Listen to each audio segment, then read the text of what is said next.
Jaipur versus Noida, compare future, pros and cons. तो अगर अपन जयपुर और नोएडा को कंपेयर करें तो मैं एक थ्योरी के बारे में हमेशा डिस्कस करता हूँ अपने वीडियोस में, जिसमें मैं ये बताना चाहता हूँ कि एरिया हो, चाहे वो कोई टीयर 1 सिटी हो, टीयर 2 सिटी हो, अगर वो एक्सपेंशन की तरफ जाती है तो आपको कंपैरेटिवली बेटर रेट्स में इनिशियली चीज़ें मिलती हैं, फिर वो इक्विवेलेंट डेवलपमेंट पे आ जाती है जिस पे वो सिटी थी। जैसे अपन एग्जांपल लें दिल्ली का, तो दिल्ली डेवलप होनी चालू हुई गुड़गांव की तरफ, फिर गुड़गांव में जब सैचुरेशन आने लग गया या प्राइसेस काफ़ी हाई हो गए तो डेवलपमेंट जाने लगा नोएडा की तरफ, फिर नोएडा के बाद ग्रेटर नोएडा हुआ। तो इस वक्त नोएडा और ग्रेटर नोएडा भी प्राइसेस में काफ़ी हायर सेगमेंट में है और वो भी प्रीमियमाइजेशन की तरफ जा रहे हैं अब।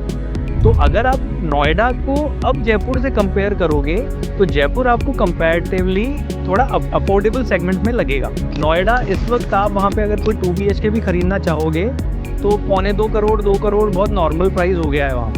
पर जयपुर में यही 2 BHK आपको अच्छे प्रोजेक्ट में 70-80 लाख में या 50 लाख में भी मिल जाएगा। फिर अपन डेवलपमेंट वाइज या एप्रिसिएशन वाइज या फिर फ्यूचर में प्रॉफिट के हिसाब से अगर अपन देखें तो नोएडा में अब आप प्रीमियम सेगमेंट में इन्वेस्ट करो तो premium segment, premium appreciation, premium development के हिसाब से चलेगा। अगर आप वहाँ पे कोई अफोर्डेबल प्रोजेक्ट में डालोगे पैसा तो ज़रूरी नहीं कि वो आपको इतना एप्रिसिएशन दे पाए। जयपुर में अगर अपन देखें तो middle class, higher middle class और प्रीमियम सेगमेंट तीनों ही अच्छे एप्रिसिएशन मोड में चल रहे हैं। यहाँ पे जो बेसिक डेवलपमेंट है, जैसे मेट्रो का फेज़ 2 बन रहा है या नॉर्दर्न जयपुर की तरफ मेट्रो का डेवलपमेंट चल रहा है या पीरामल यूनिवर्सिटी जैसी यूनिवर्सिटीज़ आ रही हैं, महिंद्रा सेज का डेवलपमेंट है, फिर नॉलेज सिटी डेवलप हो रही है और एयरपोर्ट का एक्सपेंशन हो रहा है। इस तरह के डेवलपमेंट्स काफ़ी चल रहे हैं अभी जयपुर में, तो इनकी वजह से यहाँ पे एप्रिसिएशन काफ़ी अच्छा मिलेगा।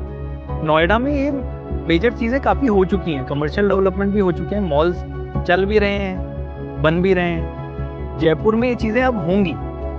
यहाँ पे इनिशियल लॉन्च पे है बड़े मॉल्स, अभी तक बहुत लिमिटेड एरियाज थे, जैसे गौरव टावर हो गया मालवीय नगर में, तो वो मॉल के हिसाब से काफ़ी अच्छा डेवलप हुआ था। या आप कोर एरियाज देखोगे, सी स्कीम, सिविल लाइंस, तो वो काफ़ी अच्छे डेवलप थे। लेकिन बाकी के जो एरियाज हैं, जैसे मानसरोवर है, मानसरोवर में अब पैसिफिक मॉल बन रहा है, अजमेर रोड पे मंगलम एक अच्छा मॉल लेके आ रहा है, या आप जगतपुरा में देखोगे तो बड़े मॉल्स अब बन रहे हैं, पिंक स्क्वायर जैसे जो मंगलम बना रहा है। तो इस तरह के डेवलपमेंट्स अब जो एक्सटेंशन वाले एरियाज हैं वहाँ हो रहे हैं। रिंग रोड तक अब प्रीमियम एरिया बनेगा। रिंग रोड के बाहर अब बेसिक डेवलपमेंट हो रहा है, जहाँ पे प्लॉटिंग हो रही है, कॉलोनाइजेशन हो रहा है, या उस तरह के लैंड वाले जो प्रोजेक्ट्स हैं वो रिंग रोड के बाहर हो रहे हैं। अब रिंग रोड के अंदर बहुत ज़्यादा लैंड की अवेलेबिलिटी है नहीं, हाई राइज या वर्टिकल डेवलपमेंट ज़्यादा हो रहा है। तो जयपुर अब एक हाई राइज सिटी की तरफ या प्रीमियमाइजेशन की तरफ अब बढ़ रहा है, जिसके अपर सेगमेंट में या +1 स्टेज पे या +2 स्टेज पे नोएडा ऑलरेडी है।